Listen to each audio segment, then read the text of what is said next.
Bab 163 dan bab 164. Berebut kursi. Subscribe dulu bosku. Jangan pelit dong. By Uji Sades. Di tengah orang-orang besar itu, Johan merasa posisinya paling rendah. Dia pun terlihat canggung dan tidak berani bersuara dengan keras. Meskipun dia adalah tuan rumah dari restoran dan hotel tempat jamuan itu berada. Dia benar-benar kehilangan power. Dia hanya berharap bahwa kontribusi dia berikan ini dapat membuat Tama mulai memandangnya. Yang mendengar penjelasan dari Johan, Tama merasa senang. Johan, kamu luar biasa. Terima kasih. Johan sangat tersanjung dengan kata-kata itu. Dengan sedikit gugup dia membalas. Tidak masalah, Pak Tama. Saya merasa sangat terhormat bisa menyambut Pak Tama di sini. Silakan duduk, Bapak-bapak. Tama mengangguk dan langsung menuju ke kursi yang telah disediakan. Tak lama, Johan kembali berkata lirih. Pak Tama, apabila ada sesuatu, langsung panggil saya saja. Saya ada di dekat pintu. Johan pun lantas melangkah dengan hati-hati. Dia kemudian menunggu di dekat pintu layaknya pelayan biasa. Sebetulnya, Johan juga merupakan salah satu raja properti di Jakarta. Namun, karena levelnya belum bisa menandingi para tamu di dalam ruangan itu, dia pun merasa tidak pantas untuk bergabung dalam acara jamuan itu. Apalagi terhadap Tama yang menjadi bintang di acara para orang besar itu. Bisa bertatap muka dan menyapanya sejenak saja sudah menjadi berkah baginya. Saat Tama baru saja duduk di kursinya, Linda dengan elegan menarik kursi dan duduk di sebelah kanan Tama. Jaraknya sangat dekat, hanya setengah meter saja. Bahkan Tama dapat dengan jelas mencium aroma wangi parfumnya Linda. Menurut aturan klasik seputar jamuan makan, kursi orang paling penting diapit oleh dua kursi VIP di sebelah kanan dan kirinya. Di sini, keluarga Suteja memang merupakan keluarga yang paling kuat di antara yang lain. Dan Linda merupakan perwakilan dari keluarga Suteja. Terlepas dari aturan dan fakta itu, Linda secara pribadi juga ingin duduk bersebelahan langsung dengan Tama. Karena sisi kanan sudah diisi oleh Linda, maka sisi kiri Tama adalah kursi yang akan diperebutkan oleh beberapa tamu sisanya. Melihat sisi kiri Tama belum ditempati siapapun, Albert berusaha agar putrinya dapat duduk di sana. Pak Tama, Anda sangat luar biasa. Putriku, Anita, telah lama mengagumi Anda. Dia bercerita bahwa dia menganggap Anda sebagai idola. Kalau Anda tidak keberatan, izinkan dia duduk di sebelah Anda. Mungkin dia bisa menuangkan teh atau anggur untuk Anda. Bagaimana, Pak Tama? Anita tampak terkejut dengan kata-kata ayahnya itu. Alisnya seketika naik. Di dalam hati, Aldi tampak ingin marah. Dia tidak suka dengan upaya Albert. Sayang sekali dia kali ini datang seorang diri. Dan yang membuatnya tidak berdaya adalah karena Aldi tidak memiliki anak perempuan. Dalam hati, Aldi berpikir kalau saja dia punya anak perempuan, maka pasti Albert tidak akan berani melakukan itu. Anita terlihat sangat malu, meskipun di dalam hati dia setuju dan sangat bersemangat. Tapi kata-kata ayahnya yang keluar di depan banyak orang seperti itu membuatnya sangat malu. Tapi bukan Anita kalau tidak bisa menguasai diri. Dia pun dengan sigap menimpali. Pak Tama, mohon izinkan saya untuk melayani Anda. Tama sedikit terkejut dengan momen itu. Dia pun akhirnya menjawab ringan. Silakan, saya tidak keberatan sama sekali. Anita terlihat tersenyum sumringah. Dia pun segera membungkuk dan berterima kasih. Selanjutnya, dia pun dengan sedikit canggung duduk di samping Tama. Dr. Wisnu pun sedikit iri pada dua wanita itu. Dia sendiri ingin agar cucunya bisa lebih dekat dengan Tama. Tapi kali ini dia bisa menahan diri dan membiarkan Anita dan Linda memanfaatkan momen ini lebih dulu. Tidak seperti yang lain, Dr. Wisnu tidak berani berandai-andai bahwa kelak cucunya itu, Ivy, akan berjodoh dengan Tama. Tapi jika suatu saat Tama mengizinkan Ivy untuk menjadi pembantunya dalam urusan medis, itu pun sudah menjadi berkah tersendiri bagi keluarganya. Itu semata karena kemampuan medis Tama yang luar biasa. Bahkan Tama lebih tahu banyak daripada dirinya yang notabene mewarisi ilmu kedokteran timur turun-temurun sejak zaman dinasti Qing. Inilah alasan utama Dr. Wisnu mengajak Ivy menghadiri acara jamuan makan malam ini. Selain untuk mendapatkan obat ajaib dari Tama, akhirnya dia bisa segera mendapatkan obat ajaib itu guna menyembuhkannya dari penyakit yang selama ini membuatnya tersiksa. Wisnu menatap lekat-lekat wajah Ayu Ivy sambil memikirkan bagaimana caranya agar Ivy bisa dekat dengan Tama.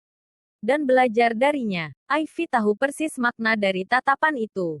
Pipinya seketika memerah dan dia menjadi malu. Kepalanya menunduk. Sesekali dia mengangkat kepalanya untuk melihat ke arah Tama.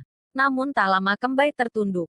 Ivy menilai bahwa Tama adalah dokter paling jenius yang pernah dia lihat. Terlepas dari sisi fisik dan yang lain, Ivy merasa bahwa sosok Tama itu sangat langka di dunia ini. Tapi dia sendiri juga menganggap bahwa dirinya jauh dari layak untuk Tama. Dari 3 wanita yang ada di meja itu, hanya Ivy yang bisa membebaskan matanya dari menatap Tama. 2 wanita yang lain hampir tidak pernah lepas dari memandang sosok Tama. Sementara itu, tatapan Tama tidak terfokus pada salah satu orang di sana. Dia berbicara dengan memandang semua tamu-tamunya silih berganti sambil mengangkat gelas kecil di bapak-bapak dan nona-nona sekalian. Saya sangat senang sekali bisa mengenal Anda semua. Hari ini saya mengadakan perjamuan. Karena saya juga ingin menjalin hubungan yang lebih dekat dengan Anda. Di masa depan, saya tidak tahu. Mungkin saya yang akan membutuhkan bantuan Anda semua. Saat semua tengah serius mendengar kata-kata Tama, Linda buru-buru bersuara sambil mengangkat gelasnya juga. Pak Tama, jangan sungkan. Kelak jika Anda membutuhkan bantuan, apapun itu, silakan katakan saja. Kami akan melakukannya untuk Anda. Setelah itu, Wisnu pun turut menimpali dengan gelas yang juga terangkat. Pak Tama adalah utusan Tuhan. Kemampuan medisnya tidak ada tandingannya. Kami sebagai orang tua sangat mengagumi Anda. Suatu saat, kalau Anda membutuhkan bantuan, meskipun harus merobohkan gunung api, akan saya lakukan sebaik mungkin. Tama tersenyum tipis mendengar jawaban itu. Dia pun akhirnya mengajak bersulang kepada semua tamu, dan melakukan tos. Baiklah, bapak-bapak dan nona-nona, mari kita bersulang untuk persahabatan kita. Ting, terdengar suara gelas-gelas yang saling bersentuhan.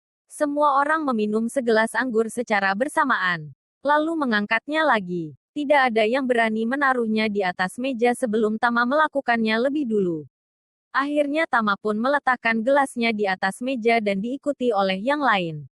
Tak lama, Tama langsung mengeluarkan sebuah kotak dari dalam sakunya. Seketika suasana menjadi hening. Semua mata tertuju pada kotak itu. Mereka semua tahu bahwa di dalam kotak kuno itu, Tama menyimpan obat-obat ajaib itu. Berhenti sejenak, Tama memandangi semua orang satu persatu. Kotak ini berisi obat-obatan yang sudah saya racik. Seketika terdengar suara gemuruh dari para tamu. Mereka tampak antusias melihatnya dan terlihat tidak sabar menunggu Tama membukanya. Mereka semua penasaran dengan wujud obat ajaib yang ada di dalam kotak itu.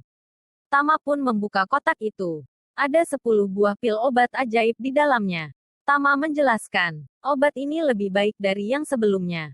Khasiatnya 10 kali lipat dari obat yang terakhir saya buat waktu itu. 10 kali. Semua orang terkejut dan kompak meneriakkan itu. Mereka merasa sangat puas dengan obat yang terakhir kali Tama berikan. Mereka tidak menyangka obat ini akan 10 kali lebih dahsyat dari sebelumnya. Akan seperti apa khasiatnya? Yang Tama menjelaskan kembali. Obat ini bisa mencegah orang dari kematian. Bisa dikatakan obat keabadian. Obat ini bisa menjadikan tubuh sehat, memperpanjang umur, menyembuhkan semua penyakit, bahkan untuk orang yang dalam keadaan kritis. Asalkan masih ada nafas, akan kembali pulih setelah minum obat ini. Bahkan dia akan bisa hidup beberapa tahun lagi. Jadi, saya harap, berhati-hatilah dalam menggunakan obat ini. Jangan menelannya sekaligus dan gunakan sebijak mungkin. Semua orang di sana terkagum-kagum dengan apa yang Tama jelaskan tadi. Bab 164. Wisnu yang pertama. Sebetulnya itu adalah obat yang dibuat berdasarkan kitab sakti hitam putih.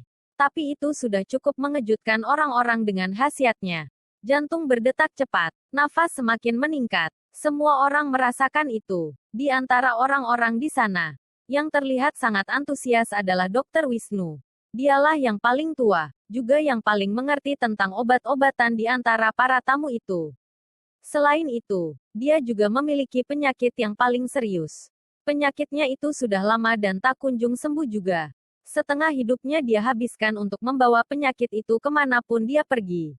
Obat ajaib yang diberikan oleh Tama sebelumnya Sebetulnya cukup berhasil mengurangi rasa sakitnya secara drastis. Tapi belum bisa menyembuhkannya secara total. Hari ini, saat mendengar tentang khasiat obat yang baru ini, Wisnu seketika terperanjat dan sangat antusias. 10 kali lebih baik, maka obat ini akan bisa menyembuhkan penyakitnya secara sempurna. Dia berpikir, jika yang dikatakan oleh Tama itu benar, maka ini benar-benar ajaib dan kiriman langsung dari Tuhan. Di sisi yang lain, Linda juga tidak kalah terkejutnya. Meskipun Tama telah berhasil menyembuhkan teknik akupunturnya, tapi tubuh kakeknya masih sangat lemah.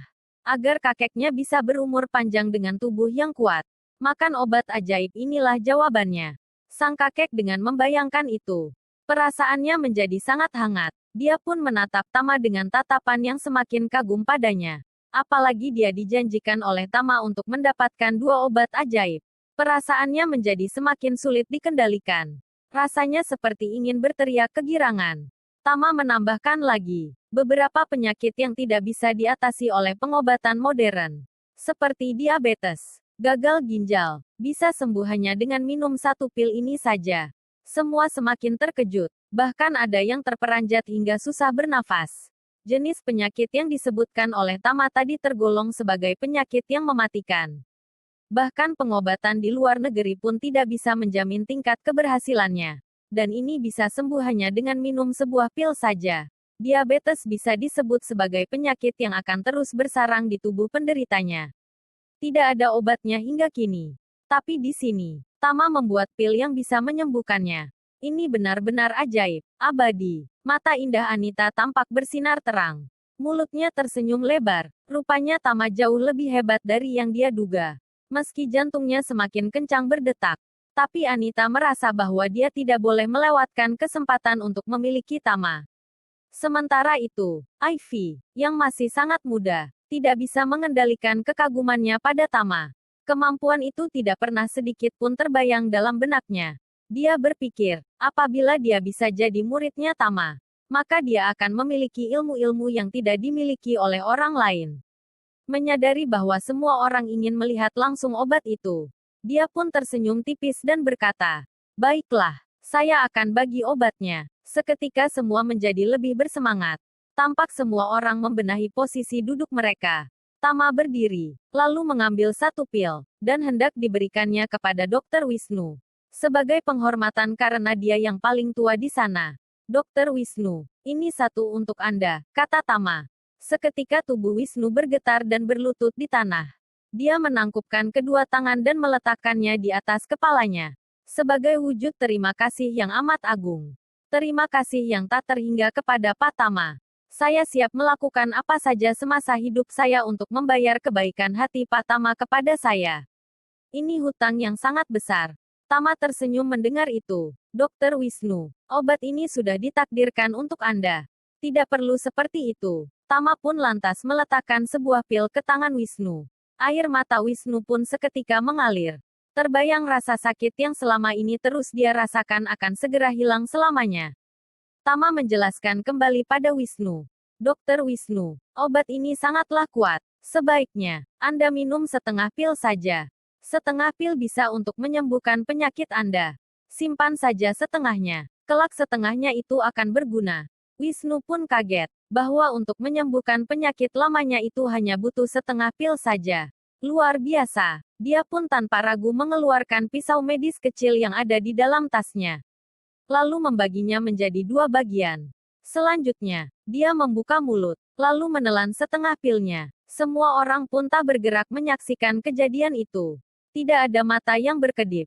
Semua berharap keajaiban benar-benar muncul saat itu juga. Dan beberapa detik setelah Dr. Wisnu meminum pil itu, tiba-tiba wajahnya memerah diikuti dengan kulit di sekujur tubuhnya. Keringat pun keluar banyak sekali. Wisnu merasakan di dalam tubuhnya saat ini tengah ada energi magis yang berputar-putar dan pergi ke sana kemari. Energi misterius itu seperti tengah menghujani tanah yang tandus dengan air yang bersih, yang berguna bagi ekosistem di sana.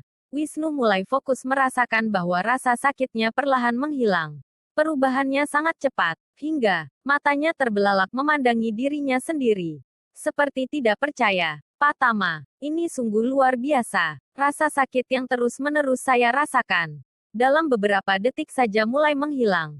Dan kini saya tidak merasakannya lagi. Luar biasa, kata Wisnu dengan terbata-bata. Air mata menetes dari sudut mata dan membanjiri pipinya. Dalam separuh umurnya, dia terus disiksa oleh penyakit itu. Bahkan terkadang bisa membuatnya tiba-tiba pingsan. Tidak ada cara untuk mengobati penyakit misterius itu. Kematian pun bisa tiba-tiba menyerangnya. Selama ini pun dia harus berdamai dengan rasa sakit yang terus dia rasakan itu. Tapi sekarang, hanya dengan setengah pil, rasanya penyakit itu sudah lenyap. Ini sangat luar biasa. Tidak ada kata-kata yang tepat untuk menggambarkannya. Wisnu kembali berlutut dan sambil menangis dia berkata, Pak Tama, Anda seperti seorang ayah yang menyelamatkan anaknya. Jika Anda tidak keberatan, saya akan memperlakukan Anda seperti saya memperlakukan ayah saya atau guru saya. Antara percaya dan tidak, semua orang termenung menyaksikan keajaiban itu. Sebuah pil ini, nilainya barangkali melebihi ratusan kilogram emas. Tama memberikan itu secara cuma-cuma. Mungkin apabila disuruh membeli, maka tidak ada yang sanggup untuk membayarnya. Karena nyawa tidak bisa dibayar dengan uang. Tama bersikap bijaksana. Dia pun berkata lembut pada Wisnu. Dokter Wisnu, terima kasih atas niat baik Anda. Tapi bagaimanapun juga, Anda jauh lebih tua daripada saya. Tidak sepantasnya Anda memberi hormat seperti itu pada saya. Dan besok-besok tidak perlu melakukan itu lagi.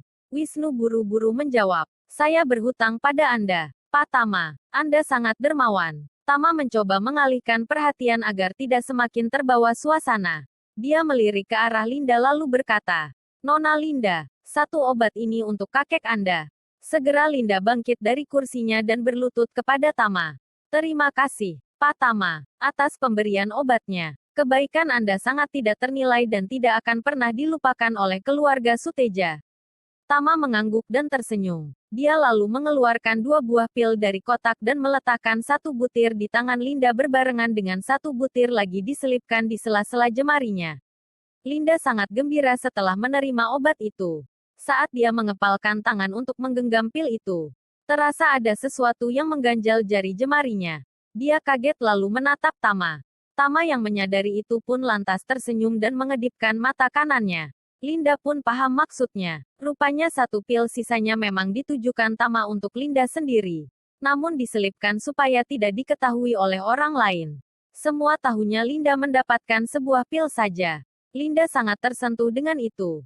Dia tidak menduga sama sekali akan mendapatkan obat ajaib dengan khasiat 10 kali lipat dari sebelumnya. Apalagi dia mendapatkan 2 butir sekaligus. Bersambung.